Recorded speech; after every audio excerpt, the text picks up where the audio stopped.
Okay, first, I just want to say that Colin is such a joy to have in my class. He's always participating, always raising his hands to share his ideas, his insights, to answer questions. He's very kind to others. Everyone loves to be around Colin, and there's never behavioral problems with him. He's a hard worker and he loves to learn. So I administered two assessments to Colin. The first is the core phonics assessment, and what this does is it just has different phonics patterns, and students should be able to decode both the real and the nonsense words based off their phonics knowledge. So even though the words aren't real, the nonsense words, they should be able to decode them correctly based off phonics patterns they know. For instance, the silent E, they should be able to know that from their phonics knowledge and then decode it. So he was able to decode most of the words on the assessment. He did great. He was able to decode CVC words, short vowels, digraphs, consonant blends with short vowels, long vowel spellings, and he was so great about it and just kept going. And so then we got down to these vowel teams, and vowel teams are when there's two vowels that make one sound. They work together to make one sound. For example, AW makes ah. So what he wanted to do is he wanted to say both sounds. So he wanted to say awa, awa, which is common because he's just sounding it out right, and it's just a phonics rule that needs to be explicitly taught to him, and then he will be able to decode those words quickly. The second assessment I administered was the Dibbles assessment, and this just tests their rate, how many words per minute they can read, and their accuracy, how accurate they're decoding those words. And he was able to read 45 words in the minute, and we just want to support him in increasing that rate. And then he also had a 94% accuracy, which is great. So he's able to decode those words. We just want to be able to get him to decode those words automatically. So that way, instead of focusing on decoding the words in the passage, he can focus on what the passage is saying.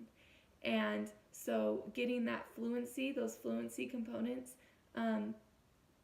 better will make it so he's comprehending, very well. So what we've been doing is we've been working on those vowel teams. Specifically, he struggled with OU, OY, OI, and AW.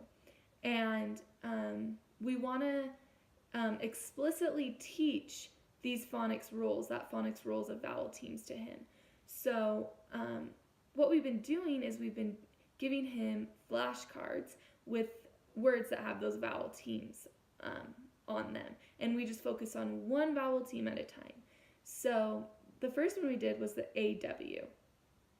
And we modeled how AW says ah. And then we decoded the rest of the word. So if the word was claw, we did k, u, ah, claw. And he was able to do the rest of the cards on his own and decode those. And so as we explicitly teach each of those vowel teams, he will be able to decode those words with those vowel teams in them.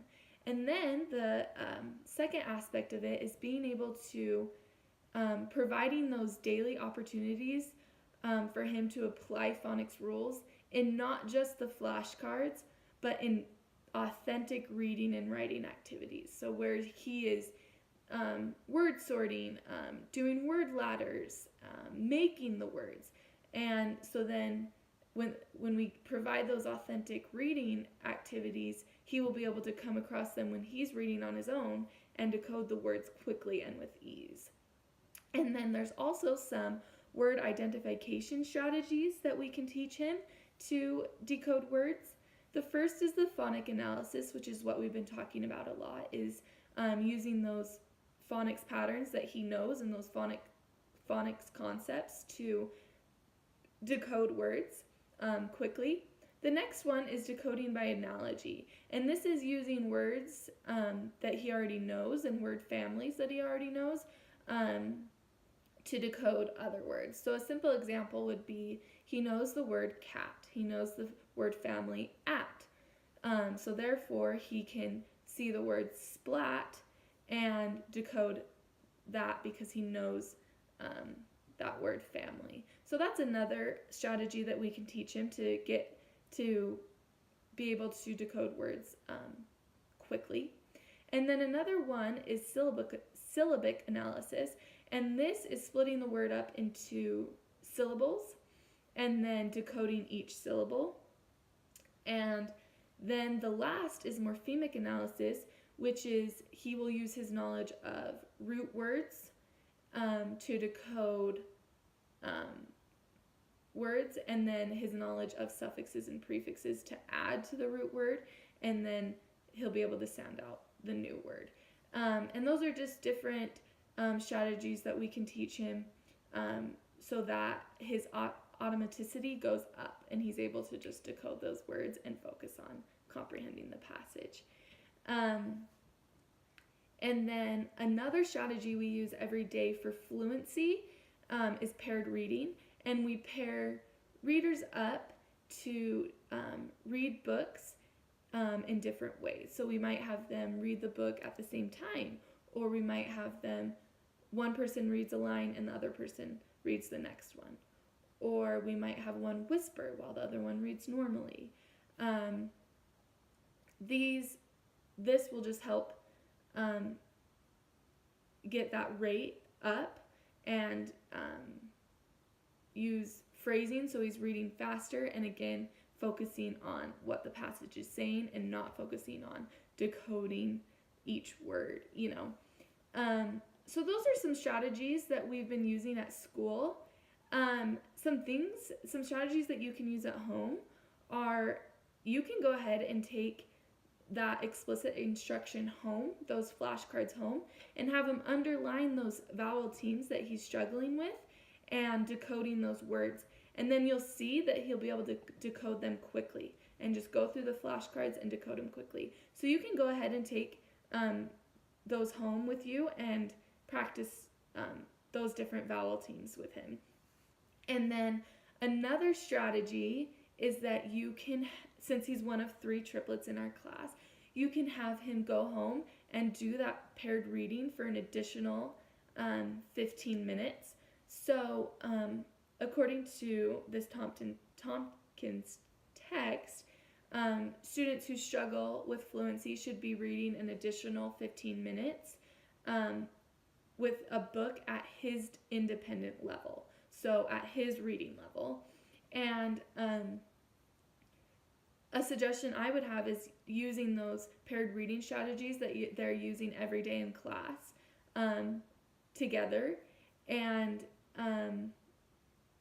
to increase his fluency and his rate and his automaticity. So,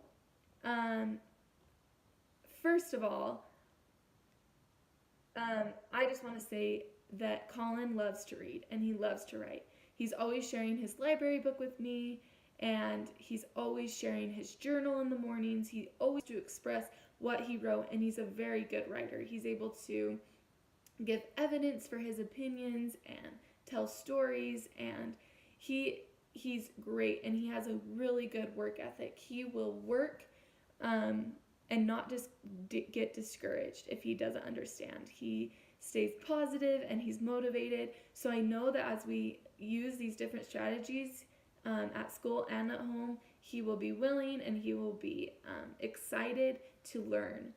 The other strength he has is that 94% accuracy. He was able to decode those words in those passages. We just want to be able to get him to decode them quickly and automatically, so he's not even thinking about it. And then, like I said, he was able to decode, those CVC words, the short vowels, the consonant blends. he has phonics knowledge, and he's able to apply it in his reading and his writing. And we just need to explicitly teach those phonics patterns to him that he struggles with, and then he'll be able to decode those quickly and accurately as well. I am so excited to start using these strategies and continue using these strategies with Colin, and I am just so ecstatic to have him in my class. And he has so many strengths that we can build off to help him get that those fluency components up, and to help him start comprehending text so easily. And yeah, thank you for being here.